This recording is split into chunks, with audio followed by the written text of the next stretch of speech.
Bismillahirrahmanirrahim. Assalamualaikum warahmatullahi wabarakatuh.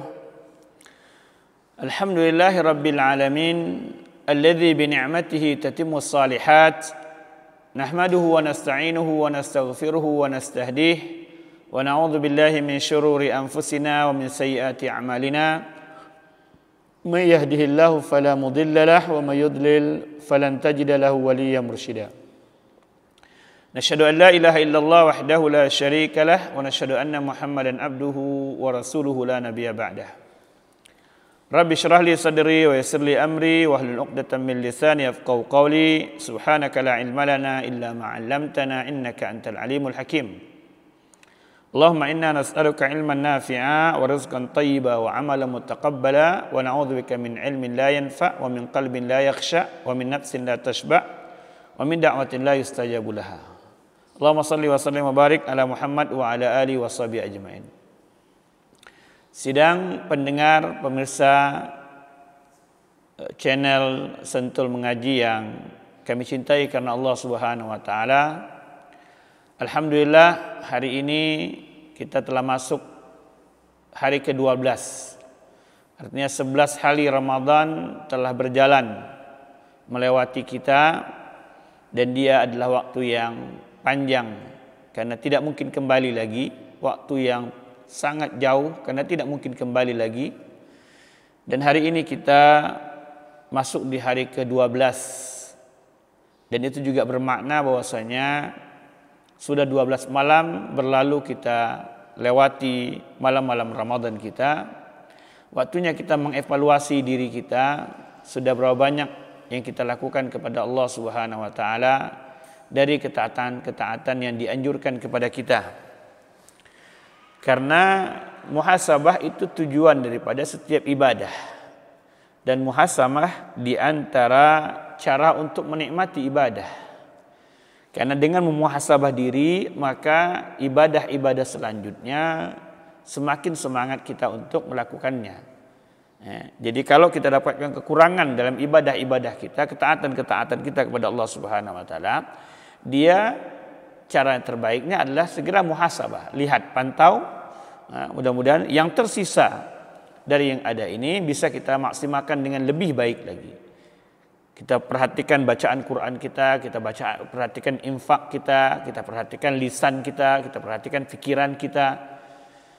Dan kita berusaha untuk menjadikan semuanya dalam ketaatan kepada Allah Subhanahu wa taala. Di hari ini agak berbeda, dan kita akan mulai pada hari ke-12 ini menjawab beberapa pertanyaan, karena masuk kepada kita beberapa pertanyaan yang ini penting untuk kita sampaikan, kita kabarkan. Dan nanti kalau ada pertanyaan yang ingin ditanyakan untuk kita sampaikan, bisa ditulis di komentar itu, atau bisa dikirim WA ke nomor yang di bawah ini. Ini nomor untuk kita bertanya jawab. Sebagian mungkin kalau perlu kita jawab secara tuntas di kajian, kita akan jawab. Kalau mungkin hanya pertanyaan kecil, kita bisa jawab langsung melalui WA juga. Di nomor mohon dicatat 081268441855. Kita ulang lagi, nomor 081268441855 atas nama Sentul Mengaji. Insyaallah nanti kalau ada hal yang bisa kita jawab bersama, insyaallah kita akan diskusikan, dan kita akan pertanyakan juga kepada orang-orang alim kalau kita tidak sanggup bertanya.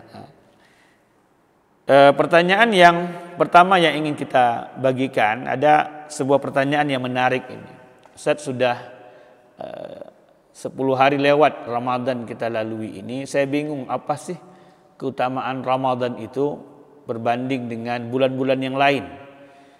Kan sama saja, apalagi sekarang ini musim corona, kita nggak bisa sering-sering keluar, nggak bisa berjamaah di masjid, sedikit sekali tempat yang bisa berjamaah. Jadi ruhnya itu perasaan kok lebih berkurang dibanding sebelum-sebelumnya. Dan yang paling penting apa sih keutamaannya itu? Maka paling tidak, masyarakat muslimin, kita mesti perhatikan Ramadan itu sendiri, zatnya Ramadan itu sendiri sebagai makhluk Allah Subhanahu wa taala. Yang Allah ciptakan dia, yang dia berjalan, waktu-waktu berjalan, yang menghampiri setiap diri-diri kita. Pada diri Ramadan itu sendiri paling tidak ada 3 keutamaan yang Allah Subhanahu wa taala berikan kepada Ramadan yang Allah tidak berikan kepada bulan-bulan yang lain. Ini mesti dipahami. Ada 3 keutamaan yang Allah berikan di bulan Ramadan itu paling tidak yang tidak Allah Subhanahu wa taala berikan di antara bulan-bulan 11 bulan yang lainnya. Yang pertama yang kita berharap kita mendapatkan dia dalam keadaan ketaatan, dan setiap datangnya Ramadan kita mendapatkan keutamaan itu, di dalamnya ada sebuah malam bernama Lailatul Qadar, malam awal bermula diturunkan kalam Allah Subhanahu wa taala, Iqra bismi rabbikal ladzi khalaq, sebagaimana perkataan jumhur ulama. Malam awal kali Ramadan Al-Quran itu diturunkan. Di dalamnya ada satu malam yang Allah Subhanahu wa taala rahasiakan malam itu, tetapi orang yang dapat memaksimalkan malam itu adalah orang-orang yang memulai usahanya itu dari awal bermula Ramadannya. Setiap hari sampai menjelang malam itu dia naikkan ketaatannya kepada Allah Subhanahu wa taala, sehingga ketika sampai pada malam itu maka dia bisa berbahagia dengan banyaknya ketaatan yang bisa dia lakukan. Allah akan mudahkan. Karena kullun muyassar lima khuliqalah. Semua kita akan dimudahkan jalan Allah yang Allah Subhanahu wa taala berikan kita sebagai qadar kita. Kalau Allah kadarkan kita melakukan ketaatan itu di malam yang terbaik itu, maka insyaallah taala kita akan mendapatkan itu. Dan dia adalah malam yang lebih baik daripada 1000 bulan. Allah Subhanahu wa taala berfirman, A'udzubillahi minasyaitonir rajim. Bismillahirrahmanirrahim. Inna anzalnahu fi lailatul qadr. Wa ma adraka ma lailatul qadr. Lailatul qadri khairum min alfi syahr. تنزل الملائكة فيها بإذن ربهم من كل أمر سلام هي حتى مطلع الفجر. Sesungguhnya kami, kata Allah Subhanahu wa taala, menurunkan kalam yang mulia ini, Al-Quran ini, sebagian ulama mengatakan Allah turunkan dari Lauhul Mahfuznya itu, atau dari perkataan Allah secara jumlah itu ke Lauhul Mahfuznya, atau ke Baitul Ma'mur. Allah turunkan di sana, kemudian secara perlahan kemudian Jibril alaihissalam menurunkannya, membawakannya sesuai perintah Allah Subhanahu kepada Rasulullah SAW. Maka kami turunkan, kata Allah, Al-Quran yang mulia ini di malam yang mulia itu. Kemudian Allah bertanya kepada kita, tahukah kalian apa itu malam yang luar biasa itu? Dia adalah malam yang lebih baik. Jadi bukan sama dengan 1000 bulan, bukan malam bernilai 1000 bulan. Malam yang lebih baik. Yang lebih baiknya kita nggak tahu berapa banyaknya. Bisa sedikit lebih banyak daripada 1000 bulan, bisa lebih banyak lagi. Bisa berjuta, kita nggak ngerti bagaimana jumlahnya, tetapi Allah katakan khairum min alfi syahr, lebih banyak, lebih besar nilainya dibanding 1000 bulan. Dan di malam itu tanazzalul malaika, malaika Allah Subhanahu wa taala berduyun-duyun turun. Makanya di antara nikmatnya malam Lailatul Qadar itu adalah datangnya ketenangan, ketentraman, kenikmatan karena malaikat turun ke bumi Allah Subhanahu wa taala. Waruh dan Jibril juga turun. Bi'izni rabbihim min kulli amr, karena Allah mengizinkan mereka di seluruh penjuru.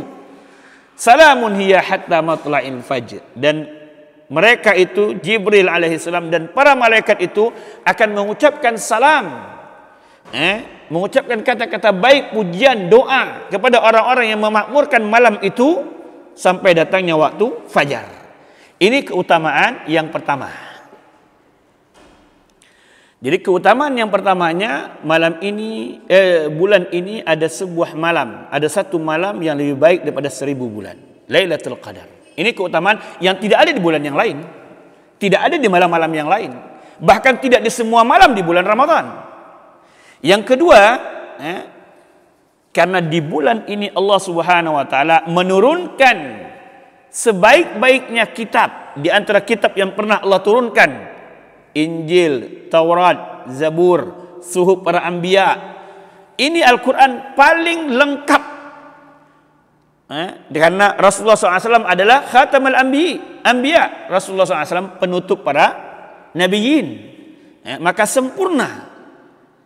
Jadi di bulan ini Allah Subhanahu wa taala turunkan mukjizat yang paling besar, mukjizat yang mustahil ada keraguan terhadap kebenarannya atau ada kerusakan terhadap kalam Allah itu. Karena Allah Subhanahu wa taala berfirman, inna nahnu nazzalna dzikra wa inna lahu lahafizun. Lahafizun, nahnu, kami yang menurunkan az-dzikra itu Al-Quran itu, dan kami yang akan menjaganya. Jadi terjaga itu. Bahkan dalam hadis yang diriwayatkan oleh Imam Ahmad dan Tabrani, kalam Allah Subhanahu wa taala, kitab yang lainnya pun diturunkan di bulan yang mulia ini. Dikatakan oleh Rasulullah sallallahu alaihi wasallam, unzilatis suhuf Ibrahim awal lailah min syahr Ramadan. Suhuf Ibrahim itu diturunkan oleh Allah di awal daripada bulan Ramadan. Kemudian Taurat diturunkan pada setelah 6 hari berlalu daripada malam Ramadan. Kemudian Injil diturunkan setelah berlalu 13 hari daripada bulan Ramadan. Dan Allah Subhanahu wa taala menurunkan Zabur setelah berlalu 16 hari setelah 18 hari. Setelah 18 hari setelah berlalu di bulan Ramadan, Allah turunkan Zabur. Dan Allah Subhanahu wa taala menurunkan Al-Quran setelah melewati 24 hari di bulan Ramadan. Ini menunjukkan bahwasanya kitab-kitab itu semuanya diturunkan, dan Syekh Albani menghasankan hadis yang diriwayatkan oleh Imam Ahmad dan Tabrani ini. Artinya seluruh kitab diturunkan di bulan Ramadan. Ini menunjukkan, andaikan hanya Al-Quran saja diturunkan di bulan Ramadan, maka dia adalah kemuliaan yang besar. Apatah lagi kalau kemudian semua kitab-kitab itu Allah turunkan. Injil diturunkan di bulan Ramadan, Zabur di bulan Ramadan, Taurat di bulan Ramadan, suhufnya Ibrahim bahkan di bulan Ramadan. Itu kemuliaan yang kedua. Sedangkan kemuliaan yang ketiga, ini pernah kita bahas pada pertemuan sebelumnya, bahwasanya di dalam Ramadan itu, ketika awal bermula Ramadan itu datang, malam pertama Ramadan itu datang, Allah Subhanahu wa taala menjanjikan membuka pintu-pintu surga. Ini bulan yang pintu-pintu surga dibuka oleh Allah dan tidak dilakukan di luar bulan yang lain, di bulan-bulan yang lain. Ini di antara keutamaan bulan Ramadan.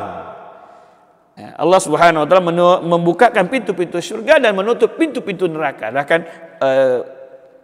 syaitan-syaitan yang bandel pun kemudian Allah Subhanahu wa taala kekang mereka. Ini menunjukkan tentang kemuliaan. Jadi kemuliaan Ramadan itu paling tidak terletak kepada terdapat di dalamnya satu malam yang lebih baik daripada 1000 bulan. Terletak di dalamnya bahwasanya Al-Quran dan kitab-kitab yang lain diturunkan di bulan Ramadan, dan Allah Subhanahu wa taala membukakan pintu-pintu rahmatnya, pintu surganya di bulan Ramadan, dan menutup pintu-pintu nerakanya, dan Allah Subhanahu wa taala mengekang para syaitan. Ini pertanyaan yang pertama. Ada pertanyaan lagi, kapan pertama kali Ramadan itu disyariatkan berpuasa di dalamnya? Bahwasanya kita katakan awal pertama syariat puasa itu Allah turunkan pada bulan Sya'ban di tahun kedua Hijrah. Sehingga pada awal pertama Ramadan, di bulan Ramadan pertama di tahun kedua hijrahnya Rasulullah SAW, itu telah diwajibkan berpuasa seperti kita puasa sekarang ini. Dan Rasulullah SAW paling tidak berpuasa selama 9 kali Ramadan maksudnya. Rasulullah SAW wafat pada tahun ke-11 hijrahnya Rasul pada bulan Rabiul Awal. Artinya 2 pada tahun kedua, ketiga, keempat, kelima, keenam, ketujuh, ke-8, ke-9, ke-10. Tahun ke-10 hijrahnya Rasulullah SAW, 9 kali Rasulullah SAW berpuasa Ramadan. Sehingga para ulama mengatakan bahwasanya bersepakat Ramadan dimulai pada tahun kedua hijrah. Sebagaimana zakat juga dimulai pada tahun yang sama dan perang juga dimulaikan pada tahun yang sama. Pertanyaan terakhir yang ingin kita syarahkan pada pertemuan kali ini adalah, ada pertanyaan, apa sih hikmahnya Ramadan itu, puasa itu disyariatkan kepada orang Islam? Apa hikmahnya? Apa yang faedahnya yang dapat? Kita katakan bahwasanya Allah alam, Allah Subhanahu wa taala Maha tahu tentang hikmahnya. Tetapi paling tidak, pertama yang mesti kita pahami, sebelum kita menjawabnya, pertama yang mesti kita pahami bahwasanya Allah Subhanahu wa taala di antara nama beliau, nama Rabb yang maha mulia itu adalah Al-Hakim. Rabb yang maha bijaksana. Yang maha bijaksana dalam menentukan ketentuan, baik itu qadarnya maupun hukum syariatnya. Rabb yang maha hakim itu, maka ketika dia membuat hukum, maka pastilah bahwasanya dia yang terbaik bagi hambanya. Jadi ini yang mesti kita pahami bahwasanya Allah Subhanahu wa taala, dan dialah zat yang satu-satunya berhak untuk membuat hukum. Dia tahu tentang hikmah dan itu yang terbaik bagi umatnya. Yang kedua yang mesti kita pahami bahwasanya tidak ada satu syariat pun yang Allah Subhanahu wa taala syariatkan kepada hambanya kecuali pasti untuk kebaikan hambanya. Ini harus diyakini betul akidah kita. Tidak ada suatu syariat pun, salatkah dia, zakatkah dia, jihadkah dia, bermuamalah dengan baikkah dia, bertutur kata baikkah dia, menyantuni tetanggakah dia, silaturahimkah dia, apapun syariat yang Allah Subhanahu wa taala syariatkan pasti dia untuk kebaikan hambanya. Tidak ada satu syariat pun yang untuk keburukan hambanya. Kemudian yang mesti kita juga pahami bahwasanya di antara hikmahnya, Allah katakan di surat yang masyhur kita sering nukilkan di surat Al-Baqarah ayat 183. Kutiba alaik ya ayyuhal minasyaitonir rajim bismillahirrahmanirrahim ya ayyuhalladzina amanu kutiba alaikumusiyam kama kutiba alal ladzina min qablikum la'allakum tattaqun. Jadi itu di antara hikmahnya agar seorang hamba menjadi bertakwa. Tetapi kita bisa nukilkan beberapa pendapat para ulama tentang hikmah daripada berpuasa itu. Pertama, paling tidak puasa itu kata para ulama adalah wasilah ila syukrin ni'am. Di antara cara untuk mensyukuri nikmat Allah Subhanahu wa taala. Kenapa? Karena nikmat itu akan diketahui ketika dia hilang. Kita yang setiap hari dibolehkan untuk makan, dibolehkan untuk minum, dibolehkan untuk berhubungan suami istri. Kemudian datang bulan, sepanjang bulan, siang-siangnya semuanya dilarang, semuanya diharamkan. Sehingga ketika kita bisa mensyukuri, ketika kita keluar dari bulan Ramadan, kita merasakan berapa nikmatnya. Bisa makan, bisa minum, bisa berhubungan di siang hari, ini sebuah kenikmatan. Dan kenikmatan itu kaidah. Kenikmatan itu adalah dia akan terasa ketika dia hilang. Makanya pepatah orang mengatakan bahwasanya sehat itu adalah mahkota yang dimiliki oleh seseorang yang hanya diketahui oleh orang yang sakit. Karena ketika dia sudah hilang sehatnya, baru dia terasa bahwasanya sehat itu sebuah kenikmatan ketika sudah sakit datang kepadanya. Jadi di antara hikmahnya puasa itu adalah agar kita pandai bersyukur kepada Allah Subhanahu wa taala ketika selesai berpuasa. Bahwasanya nikmat bisa makan di siang hari, bisa minum di siang hari, bisa berhubungan, itu nikmat yang besar. Ya, hikmah yang kedua yang dikatakan para ulama bahwasanya puasa itu adalah di antara cara wasilah ila tark al-muharramat. Di antara cara untuk meninggalkan muharramat. Tidakkah kita sering dengar orang kan kalau dia mau mengatakan sesuatu, saya serius nih, saya puasa ini, menunjukkan bahwasanya dia tidak mau berdosa ketika dia berpuasa. Walaupun di luar bulan puasa dusta itu haram, mencuri itu haram, tetapi dia tahu bahwasanya ketika puasa nggak lakukan itu. Ini di antara para ulama mengatakan bahwasanya di antara hikmahnya adalah seseorang gemar untuk meninggalkan kemaksiatan. Dia takut merusak, menodai kemuliaan Ramadan ini, kemuliaan puasa ini. Sampai-sampai dia katakan, saya puasa loh ini. Nggak mungkin loh saya bohong, saya puasa ini. Ini menunjukkan bahwasanya puasa itu di antara cara seseorang untuk membantu dia meninggalkan kemaksiatan kepada Allah Subhanahu wa taala. Di antara hikmah yang lain yang bisa kita dapatkan bahwasanya puasa itu mengendalikan syahwat. Kan kita sudah sering dengar bahwasanya Rasulullah SAW bersabda, "Man istata'a minkumul ba'ah falyatazawwaj, fa in lam yastati' fa 'alaihi bis-shaum." Barang siapa yang sudah sanggup secara badan, jiwa, kemampuan harta untuk berkeluarga, menikah, maka segera menikah, kata Rasulullah SAW. Kalau dia belum sanggup itu hendaklah dia berpuasa, karena puasa di antara cara untuk mengendalikan syahwat, terkendali syahwat itu. Kemudian di antara hikmahnya berpuasa adalah kita merasakan bagaimana rasanya orang-orang yang tidak bisa makan, tidak bisa minum, tidak punya apa-apa. Walaupun kita cuma sebentar, cuma 13 jam, 14 jam, 12 jam, nggak seberapa. Malamnya sebagian waliyadzubillah makan semua makanan, apa aja bisa dimakan sama dia, gitu kan. Tapi paling tidak sepanjang siangnya kita bisa merasakan, oh ternyata berat loh. Maka kan jiwa-jiwa orang-orang yang berpuasa itu kan lebih lunak kan, lebih rakik dia. Disentuh sedikit dia mudah tersentuh, mudah menginfakkan. Makanya di antara syariat di bulan Ramadan itu adalah memberikan makan kan, memberikan berbuka puasa. Bahkan bagi orang yang tidak punya kemampuan untuk berpuasa karena tuanya sudah sangat renta, atau sakitnya sudah tidak bisa mungkin lagi sembuh, maka dia boleh mengganti puasanya itu dengan memberi makan.